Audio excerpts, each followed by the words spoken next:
Hello, Ray Phoenix here, and this is Namco's Gaplus from 1984. This game is very similar to Galaxian and Galaga. However, Galaxian and Galaga are pretty much baby games compared to this, because this is a real man's game. Boy, all those incredible aliens you see on your screen, they move so fast. You have to have lightning fast reflexes if you want to blast them in time before they get to you.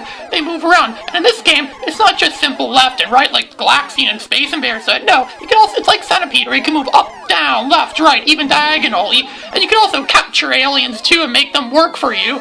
I guess that's where Bugatron Gold got that from, because Bugatron Gold you could actually capture enemies too and use them to help support your firing skills, your firepower, your ammunition. But, of course, Galaga had something very similar to that, but it was instead just, collecting a captured fighter, rescuing a captured fighter gives you additional fire support. And, of course, you need all the fire support you need in this game, all the firepower you need if you want to win against these evil, miraculously insane aliens. And, of course, however, the problem is, though, the more guns you have, the bigger target you are. It's actually easier to get killed in this game if you're a bigger target, so you actually kind of want to avoid getting extra weapons.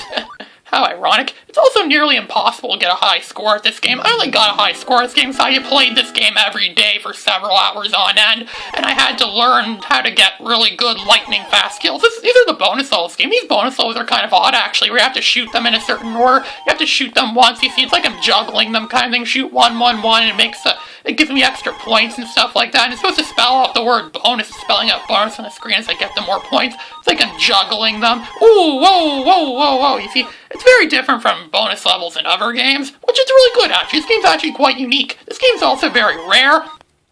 I believe I have this on the Namco Museum, on the Wii Namco Museum. One of the only known things that's ever got released on was the ultra-rare Namco Museum Volume 2 on the PS1, which is what I'm playing this off of.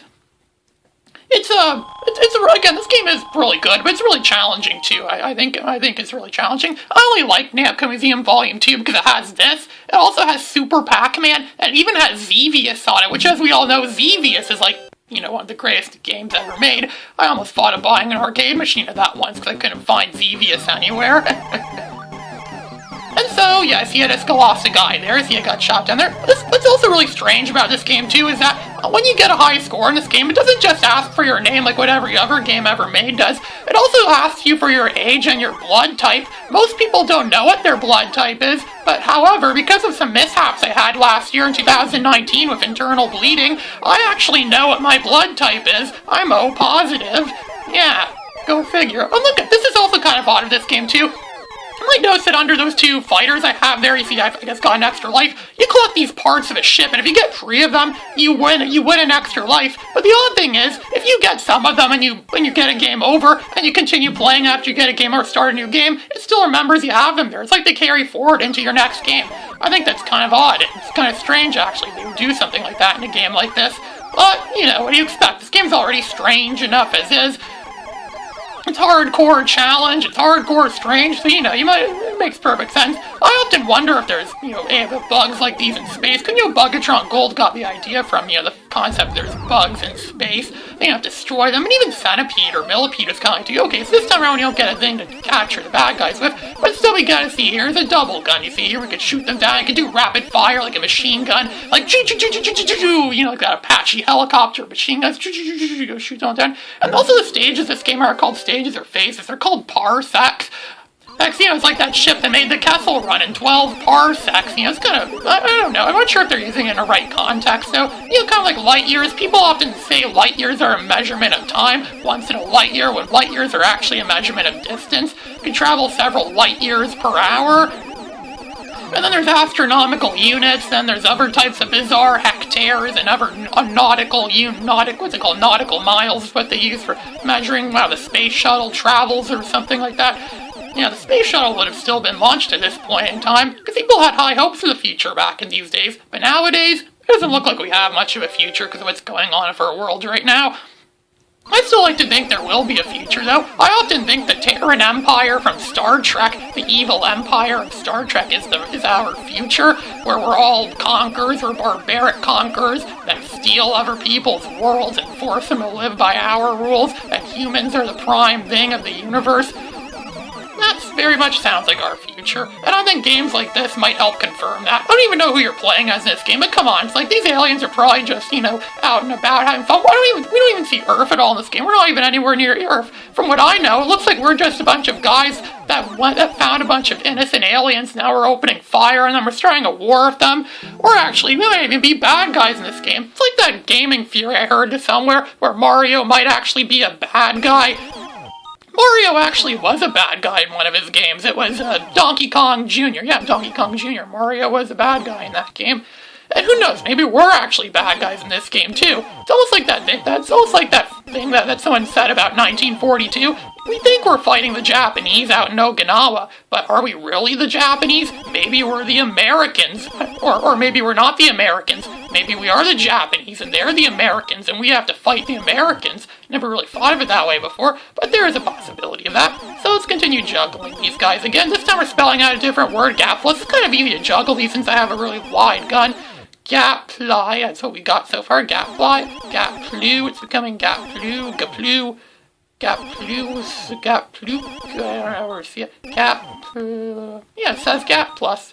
Gaplus is a strange title for a game, I think. I wonder where they came up with that title from. Gaplus. I actually like the sound of that, though, but still, it's kind of odd. Gaplus. But again, where they come with other titles like Galaxian or Galaga or, whatever games do they have? Bosconian, they always seem to have these weird, spaced-out names, these weird... And look at that, I just beat my high score. It was a crazy fluke and I won. It was like a casino-style, like what do you call those slot machine things? And then I decide what my winning scores me. Whoa, look at that. You see now they're like moving back, crap saying, I'm not fast-forwarding this at all. This is literally how fast the game's playing.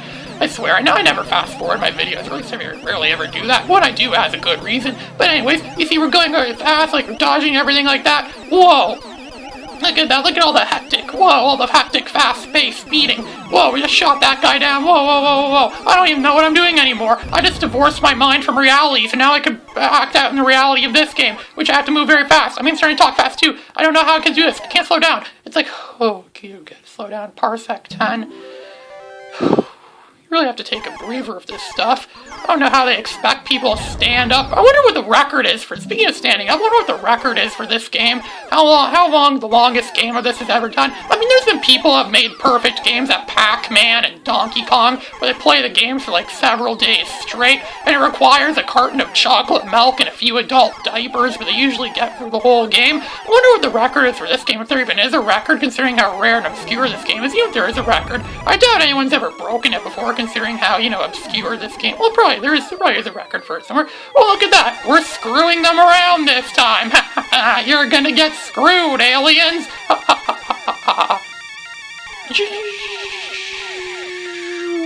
Yeah, this is my best score at Gaplus yet. I swear, I've never gotten a high score like this before. It's a new record for me.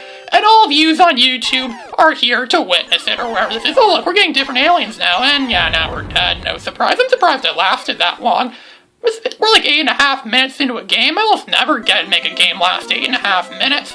Most of my games usually last like 2 minutes, maybe not even. So my name is Ray, of course. Just the Ray Phoenix, Ray Beam Phoenix by Canada's End. My age is 23. I'm 23 years old, and my blood type is O, and I can't put positive or negative, so I'm O positive. So, yeah, that's Gaplus for you guys. I hope you enjoyed this video. This is Ray Phoenix, signing out.